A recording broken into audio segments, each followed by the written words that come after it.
다 같이 묵도드리시겠습니다.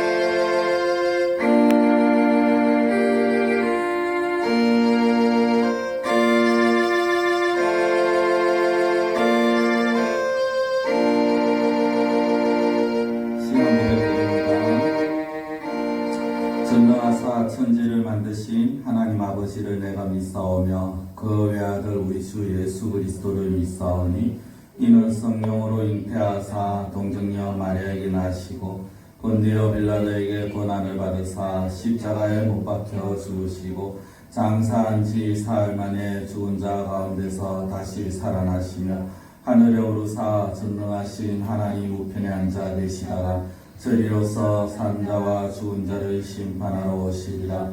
성령을 믿사오며 거룩한 공회와 성도가 서로 교통하는 것과 죄를 사하여 주시는 것과 몸이 다시 사는 것과 영원히 사는 것을 믿사옵나이다. 아멘. 찬송가 96장입니다.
다시 보신 말씀은 사도행전 3장 1절에서 10절 말씀입니다.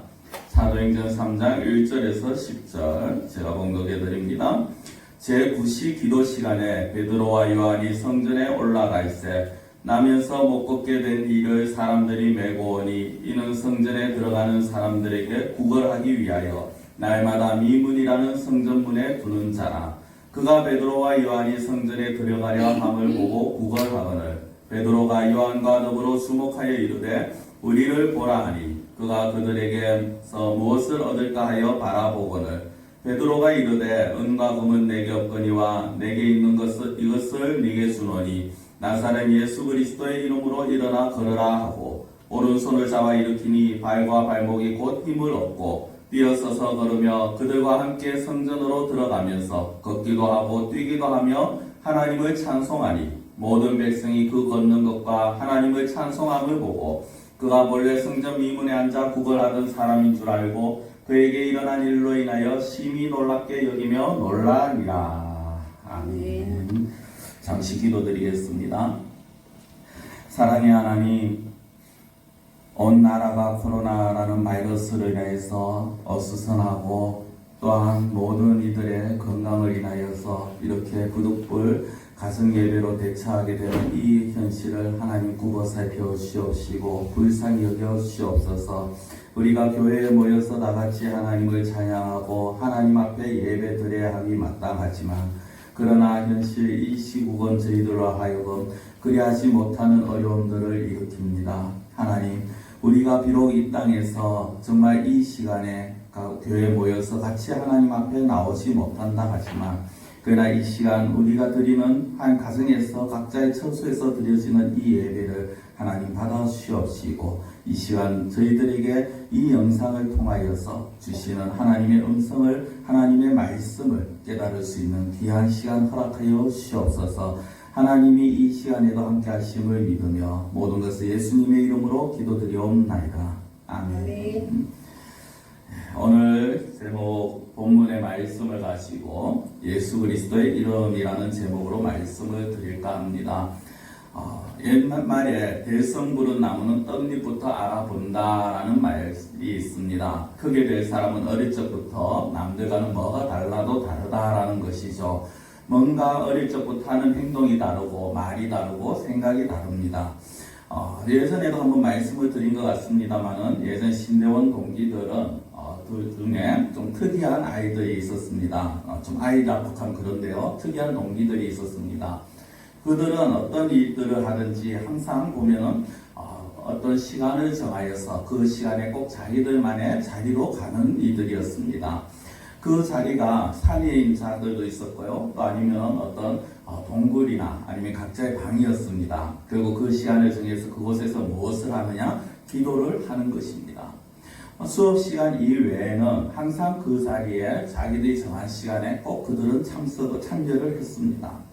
한 번은 학교에서 한창 축제 기간이었습니다. 아시겠습니다만은 대학교의 축제는 어떤 좀 즐거운 그런 어떤 노래도 있고 그런 시간도 있습니다만은 재미있는 시간도 있습니다만 또 운동을 하고 경기를 하는 그런 시간들도 있습니다. 이 시합에 나가야 되는 축구 시합에 나가야 되는 그 선수들인데 시간이 다 되었는데 이 선수들이 보이지를 않습니다. 그래서 어쩔 수 없이 이걸 어떻게 해야 되나 하고 있는 상황에서 그 동기들이 나왔습니다. 달려옵니다. 알고 보니까 자기들 기도를 하고 이제 하다 보니까 시간이 가는 것을 몰랐다라는 거죠. 그 이야기 듣고 동기들 중에 참 별나다 꼭 그렇게까지 해야 되느냐라는 그런 말들도 합니다만은 그러나 그만큼 열정적으로 기도한 그들은 지금 각자의 자리에서 선교사로 목회자로 사역하고 있는 모습들을 보게 됩니다. 제가 왜 기도에 대해서 이렇게 말씀을 드리느냐? 오늘 본문도 사실은 기도로 시작을 합니다. 1절에 보시면은 베드로와 요한이 제9시 기도하는 시간에 성전에 올라갔다라고 말을 하고 있습니다. 자, 이들이 베드로와 요한이 지금 어디에 무엇을 하러 올라갔을까요? 9시 기도 시간에 성전에 올라갑니다. 올라가는 장소는 성전입니다. 지금 무엇을 하러 올라갑니까? 기도 시간에 기도하는 자들을 구경하러 가지는 않았을 것입니다. 기도하러 갔다라는 거죠. 이스라엘은 이 당시에 하루 3번 정해진 시간이 있었습니다. 그들의 시간으로 3시, 9시, 또 해질녘입니다. 우리나라로 치면은 오전 9시, 오후 3시, 그리고 해질녘이 됩니다. 지금도 이슬람 교도들은 이 시간이 되면 자기들이 있는 곳에서 하던 일을 멈추고 메카라고 부르는 자신들의 성지를 향해서 엎드려 기도를 합니다. 어쨌든 베드로와 요한 역시 유대인이었고요. 그래서 그들 역시 그 시간에 되어서 간섭을 쫓아 습관을 쫓아 성전에 기도하러 올라갔다라는 것입니다. 간혹 이제 좀 착각 아닌 착각을 하시는 분들이 있습니다. 어떤 착각이냐? 자신은 성령이 충만하기 때문에 또 모든 것을 알기 때문에 기도하지 않아도 된다라는 착각을 하시는 분들이 계십니다. 그것이 굉장히 위험한 거죠. 그런 분들은 성령이 충만함이 아니라 오히려 교만이 충만함이요 믿음이 없는 자라는 것을 우리는 알 수가 있습니다. 성령에 충만한 자들은 더욱더 성령의 충만함을 힘입기 위해서 더 기도에 힘을 쓰게 되어 있습니다. 부단히 애를 써야 하는 그런 모습이고 저 역시도 이 부분에 있어서 굉장히 애를 써야 하는 부분입니다만은 기도하지 않고는 사실 하나님의 은혜를 구할 수 없다라는 것입니다. 부산의 수영로 교회 담임이셨는 지금은 원로 목사님입니다만은 담임이셨는 정필도라는 목사님이 계십니다. 아마 뭐 들어보셨을 텐데요. 이분은 아침에 3시간씩 꼭 그 기도를 하시고 난 이후에 하루 일과를 시작하신다고 합니다. 우리 교단은 아닙니다만은 잘 아시는 수원에 있는 연세중앙교회 윤석전 목사님. 제가 그 목사님이 세미나에 참석했을 때 들었는데 것 중에 아직도 기억에 남는 것이 무엇이냐면 목회자라면 하루에 6시간 기도 안 하고 3시간 성경 안 보면 목회할 생각 하지 말라라는 것입니다. 그런 분들은 그렇게 큰 교회에서 사역할 수 있었는 그 배경이 바로 여기에 있다는 거죠. 기도와 말씀에 어린아시 아니하고는 그렇게 사역을 할 수 없다는 것입니다. 자, 그러면은 이 시점에서 이제 성도가 성령이 충만할수록 더 깨달아져야 되는 것이 무엇이냐? 결국엔 기도를 해야 한다는 것입니다. 베드로와 요한을 보십시오. 그들이 성전에 올라갑니다. 기도 시간에 올라갑니다. 단순하게 습관을 쫓아서 올라갔느냐? 그렇지는 않았을 것입니다. 물론 이때까지 이들이 해온 그 기도의 습관이 있었고 또 내려오는 유대인의 전통이 있었으니까 그것도 어느 정도 영향을 미쳤겠습니다만은 그러나 이들은 지금 이 앞에 계속해서 자신들이 사도행전 1장, 2장을 통하여서 나타난 그런 성령의 충만함을 쫓아 살다 보니까 더더욱 기도의 그 중요성을, 필요성을 깨닫게 되더라는 것입니다. 오늘날 기독교의 문제가 무엇이냐고 말을 한다면 여러 가지가 있겠습니다만 그 중에 하나는 바로 기도하지 않는다라는 것입니다.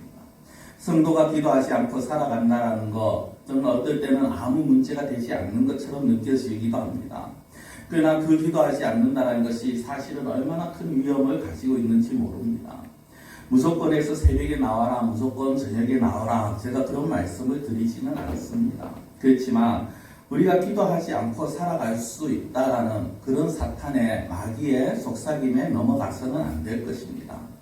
우리가 교회에서 기도하지 못한다면, 날씨 때문에 또는 건강 때문에 교회에 나오지 못한다면 가정에서라도 우리는 기도해야 할 것입니다. 여러분들 성경 66권 중에 기도라는 단어가 몇 번이 들어가는지 혹시 아십니까?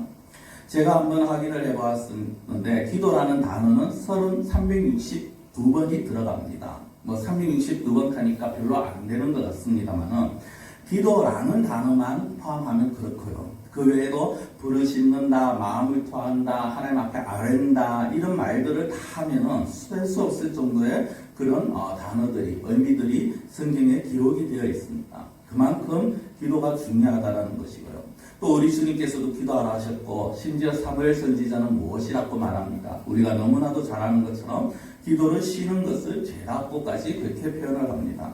성경은 신앙생활의 기초가 기도입니다. 우리가 올해도 특별 기도를 가질 계획입니다. 지금 시국에서 주일 예배도 제대로 드리지 못하는 판에 무슨 기도회냐라고 하실 수 있습니다만은 그러나 저는 부활절이나 아니면 또 특별한 경우가 되면 1년에 한두 번 정도는 우리가 정말 특별 기도회를 가시려고 그렇게 생각을 하고 있습니다. 어쨌든 이제 이런 이 베드로와 요한이요, 이 기도 시간에 성전에 올라갑니다. 올라갔는데 성전에 가서 여러 가지 문을 이제 쭉 지나는데 그 중에 미문이라는 곳에 도착을 합니다. 이 미문은 성전, 예루살렘 성전 동쪽에 위치했습니다. 그래서 동문이라고 불리기도 하는데요. 당시 성전은 가장 중앙에 대제사장만 들어갈 수 있는 지성소, 우리가 주일 오후에 되면 성막을 보면서 보신 부분들이 나중에 이제 그 지성소가 건물로 지어지면서 그 건물이 중앙에 성소와 지성소가 만들어집니다. 그 대제사장만 들어갈 수 있는 지성소가 있고 그리고 그 앞에는 우리가 잘 알다시피 제사장들이 출입할 수 있는 성소가 있습니다.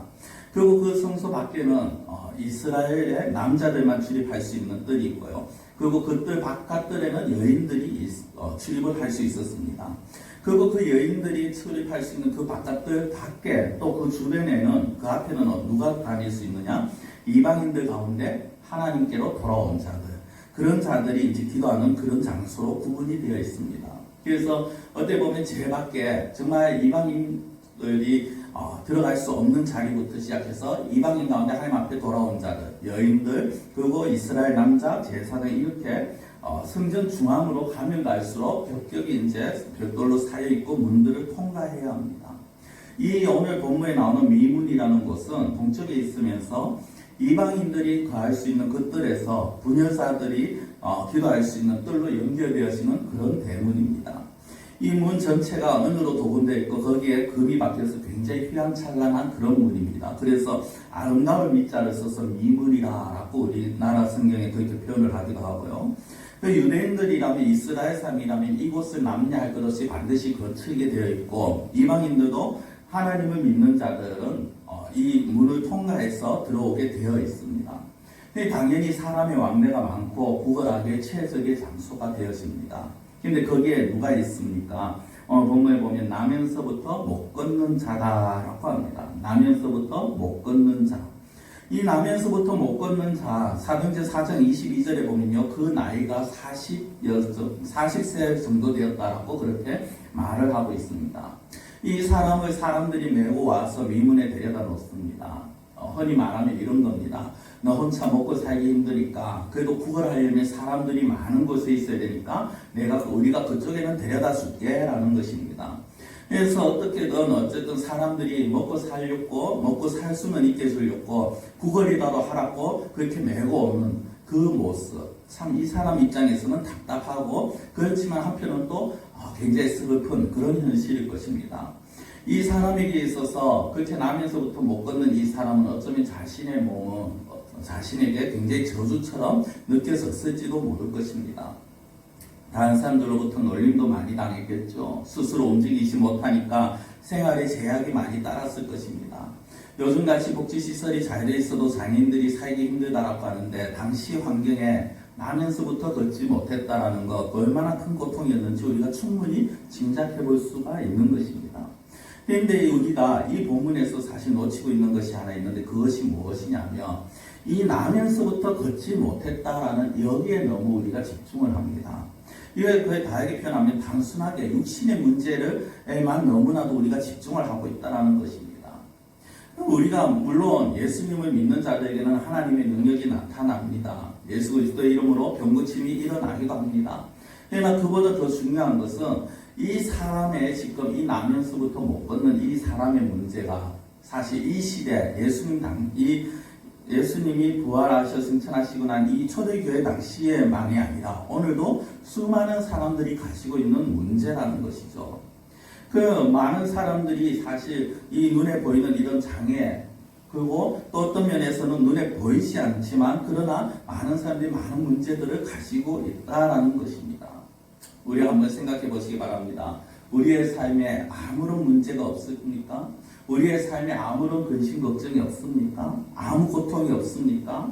아니라는 거죠. 이 세상에 고통 없는 사람, 문제 없는 사람 없습니다. 찬송가 486장의 가사처럼 이 세상에 근심된 일, 공부할 일, 죄악된 일이 너무나도 많습니다. 그래서 평안을 누리지 못하고 쉼을 얻지 못하는 것이 바로 인생입니다. 문제의 정도의 차이, 각자 느끼는 차이가 있다 뿐이지 누구나 할 것 없이 문제를 가지고 있다라고 그 문제로 고민을 하고 있다라는 겁니다. 이 사람에게는 그 문제가 마음에서 이제 몸으로 드러나는 것 뿐이라는 거죠. 자, 그러면 이 사람이 지금 어디에 있습니까? 앞서 말씀드린 성전 미문입니다. 아름다운 문입니다. 아까 앞서 제가 아름다운 미자를 사용한다고 말씀을 드렸지 않습니까? 이 아름다운 문, 이 미문을 한번 생각해 보십시오. 이 지금 상황을 머릿속에 한번 그려보십시오. 정말 의리의리하고 휘황찬란한 문에는 온갖 보석과 금이 박혀있는 그런 문이 있습니다. 너무나도 아름답습니다. 얼마나 눈이 부신지 모릅니다. 그런데 그 문 옆에 굉장히 초라한 한 남자가 쭈그려 앉아 있습니다. 앞에는 찌그러진 그릇을 하나 놓고 동전을 구걸하고 있습니다. 이 문과 너무나도 어울리지 않는 그런 그림입니다.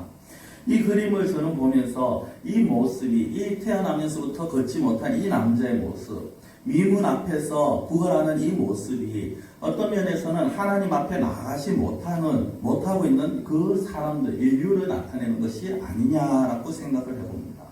성전 미문이라는 것, 앞서 말씀드린 것처럼 이방인 가운데 하나님 앞에 돌아온 자들 또는 유대인들이 성전에 들어가기 위해서 출입을 해야 하는 문입니다. 이 문을 지나서 여인의 뜰을 지나야지 우리가 말하는 성전, 성소에 들어갈 수가 있습니다. 그런데 이 남자는요, 이 이방인의 뜰, 여인의 뜰은커녕 이방인의 뜰에 겨우 머물러 있어야 합니다. 율법에 의하면 이 장애를 가지고 있으면 하나님의 전에 들어갈 수 없습니다. 40여 년 그 성전 앞에서 살았지만 성전에는 한 발자국도 발을 디딜 수가 없었습니다. 성전 바깥 이방인의 뜰에만 맴돌았을 뿐입니다. 이유는 단 하나죠. 하나님께서 정하신 율법에 맞지 않았다라는 겁니다. 이것이 인류의 모습입니다. 사람들이 하나님 앞에 나와서 하나님의 은혜로 구원함을 받아야 하지만 그러나 하나님의 의를 만족시키지 못한다면 감히 하나님 앞에 설 수가 없습니다. 이것이 인류의 모습입니다.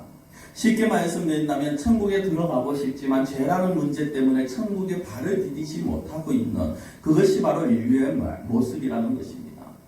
어떻습니까? 우리가 지금 이 자리에 나와서 예수 그리스도로 말미암아 우리가 이 자리에서 하나님 앞에 예배를 드리지만 우리가 예수 그리스도가 아니었다면 이 걷지 못하는 자나 우리랑 무슨 차이가 있겠습니까? 이스라엘 백성이라고 불리면서도 감히 성전에 들어가지 못하는 자와 그리고 우리가 이 땅에서 무엇을 얼마나 가지고 있는가와 상관없이 천국에 가고 싶어도 죄라는 문제 때문에 갈 수 없는 우리와 어떤 차이가 있겠느냐는 것입니다. 아무 차이도 없죠. 영적인 문제로 보면은 우리나 이 사람이나 똑같은 상황에 처해 있다라는 것입니다. 그래서 베드로와 요한이 말한 것이 무엇입니까? 바로 예수 그리스도입니다. 베드로와 요한이 미문을 통과하는 것을 보고 이 남자가 구걸을 합니다. 그래서 4절에 보면 베드로와 요한이 주목해서 봅니다. 관심을 가지고 봤다라는 겁니다. 그리고 우리를 보라라고 합니다. 이 남자는 혹시나 나에게 동전이나 주려는가 하는 마음으로 보았을 것입니다. 그때 베드로가 한 말씀, 너무나도 유명한 말씀, 바로 6절의 말씀이죠. 은과 금은 내게 없거니와 내게 있는 이것을 네게 주노니 나사렛 예수 그리스도의 이름으로 일어나 걸어라. 이 장애인은 어쩌면 마음이 너무나도 허탈해졌을지 모르겠습니다. 은과 금은 내게 없거니와 어쩌면 이 말만 들었다면 욕을 했을 수도 있을 것입니다. 지금 장난치려는 것이냐 화를 낼 겁니다. 그런데 그 뒤에 더 황당한 말을 합니다. 내게 있는 이것을 네게 주노니 나사렛 예수 그리스도의 이름으로 일어나 걸어라. 줄 돈도 없는데 어떻게 보면 쉽게 말하면 세상 표현으로 말하면 쥐뿔도 없는 주제에 자신 있게 말하는 것이 뭐냐 하면 예수님의 이름으로 명하니까 일어나 걸어라는 것입니다. 그렇습니다. 베드로가 가진 것은 예수 그리스도의 밖에 없습니다. 그에게는 이것이 전부였습니다. 그러나 또 그와 동시에 베드로에게는 그것이 최상의 모습이었고 최상의 것이었습니다. 왜 그렇습니까? 예수 그리스도 안에 능력이 있기 때문입니다. 예수 그리스도 안에 생명이 있기 때문입니다. 그 이름을 붙드는 자에게 하나님께서 주시는 평안이 있기 때문입니다. 가장 중요한 것은 우리의 가장 중요한 문제, 가장 핵심적인 문제를 해결할 수 있는 방법이 바로 예수 그리스도라는 것입니다. 성도 여러분, 우리에게 있어서 가장 중요한 것이 무엇입니까? 건강입니까? 물질입니까? 아니면 자녀들의 문제입니까? 사업, 가족들의 진학? 무엇이 가장 우리에게 있어서 중요한 문제입니까? 우리에게 있어서 가장 중요한 것은 바로 하나님 앞에 나아가는 것입니다. 오늘 이 미문에 앉아있는 이 남자를 보십시오. 이 남자에게 있어서 가장 중요한 것은 무엇이었을까요? 이 남자에게 있어서 가장 중요한 것은 일어나 걷는 것입니다. 그런데 그 일어나 걷는 것을 이제는 포기합니다. 포기하고 어쩌면은 일어나 걸어야 된다는 것 자체를 잊어버리고 눈앞의 것에 매달려서 살아가고 있습니다. 오늘 우리가 이 본문을 보면서 그날그날 하루하루 생명을 연명해 나가는 그 돈이 필요해서 거기에 연연하는 이 사람의 모습, 어쩌면은 우리가 정말 가장 중요한 문제를 놓치고 그날그날 눈앞에 보이는 문제에 헤매이는 허덕이는 그런 우리의 모습이 아니겠느냐라는 것이죠. 우리에게 있어 가장 중요한 문제는요, 바로 영적인 문제입니다. 그래서 저는 모든 인류를 영적 장애인이라고 표현을 하기도 합니다. 영적으로 우리는 하나님 나라에 들어가지 못하는, 하나님 앞에 설 수 없는 그런 존재였습니다. 하나님의 공의의 기준에 본다면 우리 모두가 죄인이요 지옥에 갈 수밖에 없는 존재였습니다. 그러나 그런 우리에게 생명을 주시고 구원을 주시고 하나님 나라를 상속할 수 있는 자격을 주신 것이 누구로 말미암았습니까? 바로 예수 그리스도로 말미암았으라는 것이죠. 그래서 우리가 예수 그리스도와 동떨어진 삶을 살아간다면 우리의 모습은 이 구걸하는 자의 삶과 별 차이가 없다라는 것입니다. 우리가 살아가면서 금도 중요합니다. 은도 중요합니다. 없어서 안 됩니다. 그러나 이것보다 더 중요한 것을 놓치면 모든 것이 필요 없게 되어집니다. 베드로는 이것을 알고 있었기 때문에 이렇게 은과 금은 없지만 그러나 내게 있는 것으로 주는데 그것이 예수 그리스도라고 말씀을 하는 것입니다. 바울 역시 비슷한 고백을 합니다. 빌립보서 3장 7절에 보시면 그러나 무엇이든지 내게 유익하던 것을 내가 그리스도를 위하여 다 해로 여길 뿐더러 또한 모든 것을 해로 여김은 내 주 그리스도 예수를 아는 지식이 가장 고상하기 때문이라. 내가 그를 위하여 모든 것을 잃어버리고 배설물로 여김은 그리스도를 얻고라고 합니다.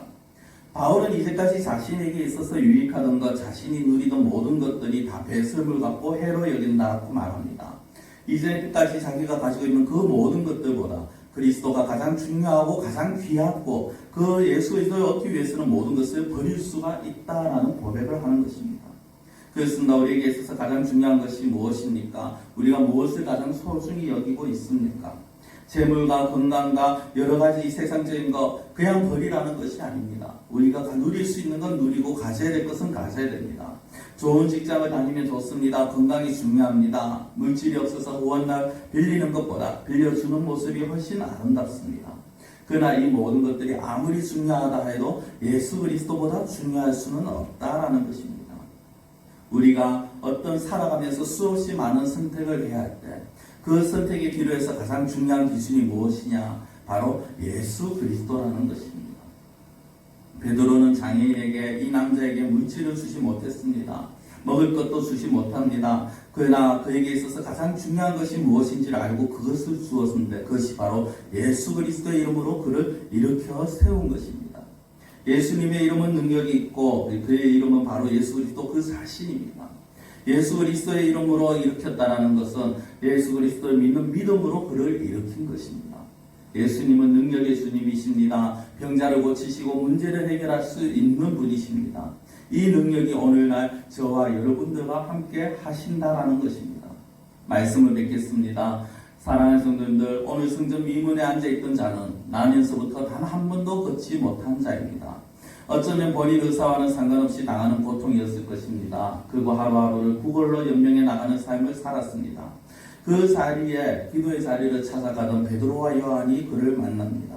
그리고 그에게 있어 당장에 중요한 것이 아니라 근본적으로 그에게 필요한 것을 줍니다. 바로 예수 그리스도의 이름입니다. 우리 역시 우리 힘으로 해결할 수 없는 문제들이 있지 않습니까? 그 어떤 이 세상적인 문제, 또 더 나아가서 가장 근원적인 영적인 문제, 모든 것들이 예수 그리스도 안에서 해결이 되어진다라는 것입니다. 이 예수 그리스도가 우리와 함께 하십니다. 이 예수 그리스도를 붙드시고 이 예수 그리스도를 의지하시고 날마다 예수님으로 말미암아 힘을 얻고 나아가시는 우리 성도님들이 되시기를 원합니다. 기도드리겠습니다. 사랑의 하나님 아버지, 우리가 살아가면서 수없이 많은 문제들을 만납니다. 이 나라가 문제를 만납니다. 또 우리 가족이 문제를 만날 수도 있습니다.